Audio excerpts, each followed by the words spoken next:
And then I think the protocol is whichever artist gets the most fan votes gets an extra ballot or something. And about just shy of 2 million fan votes have been cast. And they highlight the top 7 of vote getters. So right now it's Ozzy, Foreigner, Peter Frampton, the Dave Matthews Band, Cher, Lenny Kravitz, and Mariah Carey.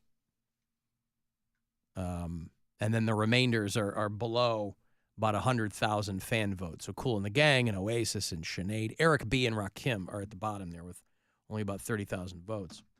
Jane's Addiction kind of can't seem to move the needle either. They've been nominated a couple of times. And for whatever reason, they're not on a lot of people's radars.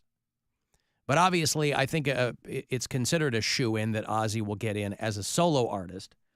And Foreigner, they had a little bit of help. Not that they need it. Foreigner should absolutely be in the Rock and Roll Hall of Fame. But they had kind of a whole goodwill campaign on their behalf. Mick Jones is the last original member in that band. He founded the band. He's kind of been the heart and soul of it. And his son-in-law is Mark Ronson, who is a very prolific producer. And he put together a whole, supercut of all of these famous people saying, what the hell do you mean Foreigner's not in the Rock and Roll Hall of Fame? And then that made the rounds. So I think that probably, if nothing else, helped Foreigner to be on a lot of people's radar. But they're a great band. I don't know that I ever met anybody who said Foreigner was their favorite band of all time, but, back in the day when Lou Gramm was fronting that band, that was kind of their heyday. But that's when they had their biggest hits, but they're a fantastic band. And Peter Frampton obviously should be in. But anyway, I hadn't thought of it in a minute, and I decided to check in and see what the fans were voting for, and you never know what's going to happen. I would not have been surprised had I seen Mariah Carey at the top of the fan vote, because usually it's the pop artists who mobilize their fans. But that's usually also the fans who are younger, too. Mariah Carey fans are my age. So they're not as concerned. They got other things to concern themselves with. But Ozzy, Foreigner, Frampton, Dave Matthews Band. Cher would be the top vote getter there in the, I guess what would be considered the pop category. But if you're really fastidious about it, you can vote every day. You can vote for 7 artists, and then the top 7 are the ones that they highlight there. We up and running on the video now? Oh, we are. Okay. And I'm back. Bill's back. Some family stuff. Back. I thought maybe you were tapped out from the bartending gig last No, year. not at all. The bartending gig was... Is Mary going to be upset here? Well, here's the thing. Mary seems to know me better than I know myself. I knew it. No, I'm just kidding. It was fine. It was fantastic. Sure. Yeah, it was the great. best. It was so much fun, and it wasn't just like I got there and hold on. I think I got to Mary. I'm gonna close this and then reconnect because it froze. Okay. Sure. Oh wait, no, now it's going. Okay. I got there and I don't know if it was just as I got there or but at some point the cook quit. Oh. So we were walking into a tough situation. And you brought in so many people that the kitchen was overwhelmed. In a way, yeah. There was a lot of people that came out. There was a lot of people that ended up coming out, so that was great. Thanks to everybody that did come out. And the bartender, April, was in the weeds. See, I know this lingo and everything. Look at you. And they had the 86. They had the 80s. I was just waiting for 86 to show up. Yeah. So they got the bartender that was supposed to come in when I came in, ended up going to the kitchen trying to get them caught up there. And I was serving the bar. I was cracking beers. I was pouring shots. I was. Wait, so they had a cook quit while you were there? Yeah. Are you sure it wasn't a protest vote? Maybe it was a cook who couldn't stand you. I don't think it had anything to do with me. Oh, good. I from what I understand, maybe they were just trying to save my feelings. But then they called in another cook. Everything got sorted out. Everybody had a great time. Well, what's the drama? Why did he quit? I don't even know. I didn't have any of that. I was busy working in the front of the house, I was putting out fires in the front of the house, Alan. I didn't have time To worry about to the back be of the worrying house. about that. Yep. That's The guys you on the trust line. them to handle that. Yeah. I'll handle what I can handle, and that's keeping the customers in the front of the house happy. So you really got to, it was trial by fire last night. Oh yeah, and honestly, I could have done more. They didn't expect me to actually do any bartending. They just wanted me to be there and Just hang out and do stuff like that. But if they would have taught me the POS system, I would have bartended the hell out of last night. It's like I like the work. I like the excitement of it. I like checking on everybody, paying attention, be like, "Oh, okay, you're all set here. Let me get this taken care of." Being on my feet like that, thinking quick. You were the host with the most last night. That's what I was there to do, so that's what I wanted to do. I was thinking about that last night when I was on my way to shows, and I was like, okay, it's not like you said, okay, yeah, it's probably not going to be 4 deep. It is just one shift, and like from when you tagged me in the video where you're like, how am I doing? I'm the best one ever, blah, blah, blah. And I was like, oh, this, like you said, it's a shot in a beer place. Yeah. So I was like, all right, Bill I had to can make a handle few this. different shots that had I was chilling shots, and some had a little bit more to them. But again, it wasn't a high pressure situation. But even if it was, like, the thing that you think about me is you have me in this mindset of like 5 years ago, Bill, when I first moved in with Grandma, when my anxiety and depression was like at an all-time high. That's when we were hanging out the most. Right, but you have to understand that Bill is long gone. I am a much healthier Bill these days, especially with my mental health and my anxiety. My anxiety is basically gone. My depression is, that seasonal, just like it should be in Cleveland. So I feel very good about going out and doing things like that. So you have to reassess that I'm not that Bill anymore, just like you're not the Mary that you were 5 years ago. Okay. All right. Well, Hers was chemically induced. Yeah. Of course, I guess technically yours was too. In a way. Yeah. Well, mine was an exterior chemical. Mm-hmm. His was his own brain. Yeah. Mm-hmm. That's good. Yeah. I'm glad you had fun. Did you? It wasn't living with Grandma that made you anxious. No, the reason I moved in with Grandma was to kind of just have a support system and feel like I can get back to a more stable place mentally. I was really beaten down by a number of things, and the year and a half that I lived with Grandma was where I kind of got some confidence back and just kind of got back on track with who I wanted to be. And so that's like everybody. It wasn't a financial thing to move in with Grandma. It was literally, I was at a very low point, and she helped me reset that and build myself. Are you back saying up. that Grandma made you feel like a man again? Is that what you're trying to say? That's not what I'm saying, because I never didn't feel like a man. I just was going through emotional and, we'll say even spiritual, defunctness? I don't know.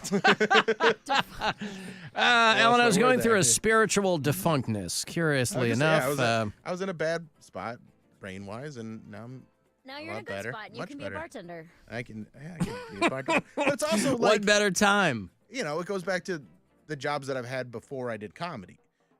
When I worked for my dad doing construction, that's a really hard physical job.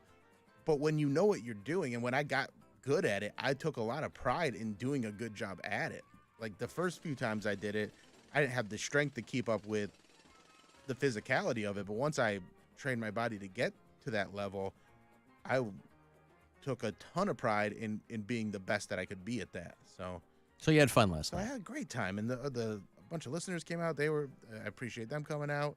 They're just our listeners are such sweethearts. They're just this. I love Did them. you make $3,000 like you said you were going to? Of course I did. I gave it all back to the listeners because I'm a man of the people. Mm-hmm. He really is. Theo, hello. Hey, Alan, how you doing, man? Hey. Bill? Hey, Hey, guys. what's going on, This Theo? Theo, I'm down in New Orleans. I heard a joke today. I got to tell y'all. Oh, Theo's in Listen. New Orleans, Bill. Oh, nice. Oh, yeah, New Orleans. What I do they worked call? in What do Cleveland. they call New Orleans again? What's the nickname down there? I don't know, man. We got Mardi Gras down here. You know, New Orleans. Yeah. You know what I mean? Anyway, I lived in Cleveland for 5 years, so I still listen to y'all show down here. But I got a joke I heard today. It's just the funniest joke I got to tell you. All right? Yeah. Listen, there's 3 men, and they're fishing. And out in the ocean, they shipwreck on a deserted island. And they're there for 5 years, all right? They're trying to find a way to get off the island. And one day they discovered the lamp, and they found a genie. And now the genie gave them 3 wishes, but they could only have 3 between them. So they each got 1 wish only. The first man says, he says, I miss my wife and kids. I wish that I could go home and be with them. And poof, he's gone. He's back with his wife and kids. The second man says, gee, Genie, I want the same wish. I wish I could be with my wife and kids.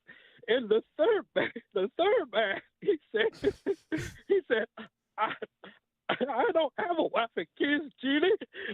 I'm so lonely. I wish my friend was back here with me.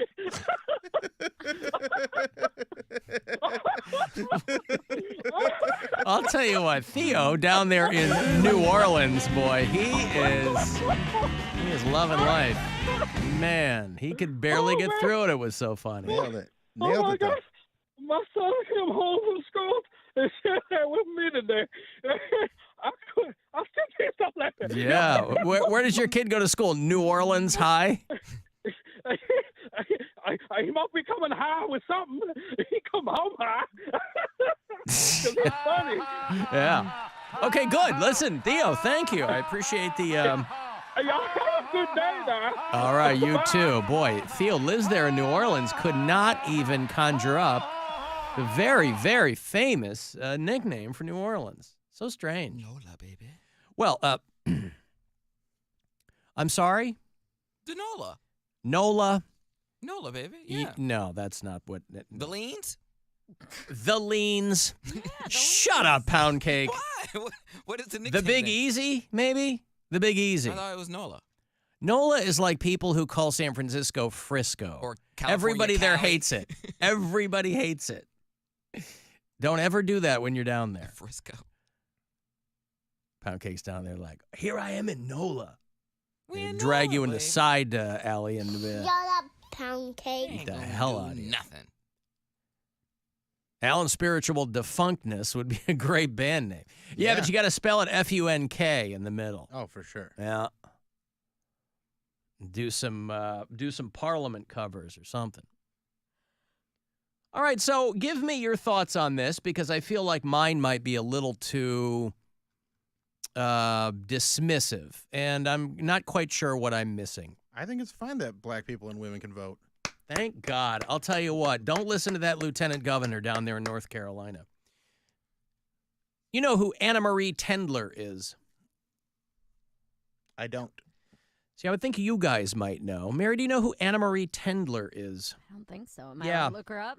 A lot of people don't know who she is. Normally, when somebody writes a memoir about their lives, it's because they're a very well-known person, and people have a great deal of interest in maybe knowing more about that person than what you've seen maybe in magazine articles and things like that. And Anna Marie Tendler is getting ready to release her memoir about her heartbreak and rage. Now, Anna Marie Tendler is John Mulaney's ex-wife. Oh, okay. The memoir is called Men Have Called Her Crazy. It's going to be out in August. And, I mean, God bless her, but my thought is, if the crux of your book is, I was married to John Mulaney, and here's all the crazy stuff that happened, that seems like a real weird reason to have a book. I disagree. I mean, they think- were married for 6 years. They didn't have kids. Obviously, he famously came home one day and said, I want a divorce. He was in rehab. He met Olivia Munn. They have a child. And this Anna Marie Tendler said that she was blindsided and heartbroken because up till then, John Mulaney had very publicly been a wife guy. but he was also dealing with substance abuse and things like that, and he had had multiple relapses and blah, blah, blah. But, you know, I hope it does well. But again, your book is like, people don't know who you are. You go, oh, I was the woman that John Mulaney left. You But go, that's the oh, thing. okay, well. That's the thing. I didn't know the name, but I absolutely know who she is. So, with an Would you read her opportunity- book? I will listen to it. You will? Yeah, He it's can't important to listen to women. Bill Squire, everybody. Mhm. It's going to be in Streetsboro tonight That's from right. 7 to 9 7 at to 9. Chuggers. Chuggers. yeah, But yeah, I'm interested in this, and I think You're- a lot but- of but- people but- because but you're interested in the John Mulaney Goes Nuts stories. well, yeah, but that's how you get anybody to pay attention. You gotta have. But a it's your hook. memoir. Like if I Well, wrote that's a big part of her memoir. I it's a mean, big she's part of their 40. life. She's 40 something. 38, 38. They were married for 6 years. but they were together for how long before they were married? Oh, I don't know. I think probably close to 10 years before they were married. Maybe not quite that long, but the I just thought it was the- strange. The big part of her adult life was being John Mulaney's wife, and then he puts this version of her out that everybody has the parasocial relationship with, and this is her side of the story. And I think, you know, adding in the backstory of her childhood or whatever paints a fuller picture of who she is and how she got to where she is. But I think just that gossip or that juiciness of finding out what was going on with John Mulaney is going to intrigue a ton of people. I mean, it seems like something that would make a really good Vanity Fair article. And listen, you Why can minimize it to that? because I'm saying, I mean, there's nothing wrong with you writing the story of your life, Right. but I don't even know what she does. Well, then you should probably read the story. She's not like, here's my life as an She's an artist. okay. I'm just saying, people are going to read the book or listen to the book because she was married to John Mulaney. Yeah, she knows that. Hmm. I don't see why you are so perplexed by it. I'm not. I just thought that it was. I was curious if anybody had the same thoughts on it as I did. Does John Mulaney count as a skeleton face white boy? Not anymore. Only when he was on coke. I mean, it's not like he's chubby I now. know. Whatever you consider to be a skeleton-faced white boy is what counts for you, Cody. Well, I don't. My friend said that that's my type. I'd never considered any of the guys that I dated a skeleton-faced white boy, but she notices a pattern whenever I show her pictures of, you know. Yeah, I'd put him in that category. Because I find him attractive. Like I like. He's what Bill would call approachable hot to me. Like that. He's like, I know he's not like a model, but he's just good looking enough to be attractive. He doesn't have like abs or anything like that. I don't Would think. you date someone in recovery? Again. It depends how long. I mean, that's not a question for me. That's a question for you. Yeah, it depends how long. Oh, Mary, How what long do you they've think been of in this? recovery, or how long you're going to date them? No, that was a question for Cody. Would he date someone in recovery? Yeah, it depends on how long they've been in recovery. If they, Long enough to be mean to somebody? Yeah. If they're in jerk, recovery from being nice to people. like a jerk, yeah. What's the difference between if they've been in recovery 6 months versus 5 years?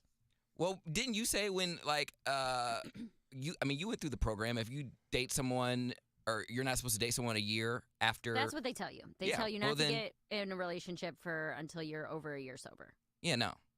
No, wouldn't do I that. take Pound Cake's point. I mean, the longer you've been doing anything, the better you're going to be at it. I Sure, mean, I if get that. somebody got sober last week, that's going to be a lot more rickety of a It's like situation 'cause than if- you get invested. And no, I don't want to come between someone's sobriety. Okay. What? Just the way he started that sentence was wild. between their sobriety and what? Yeah. I don't want to come in between somebody's sobriety and not being drunk. I don't know. Or on drugs. Hey, Phil, Yo, what's up?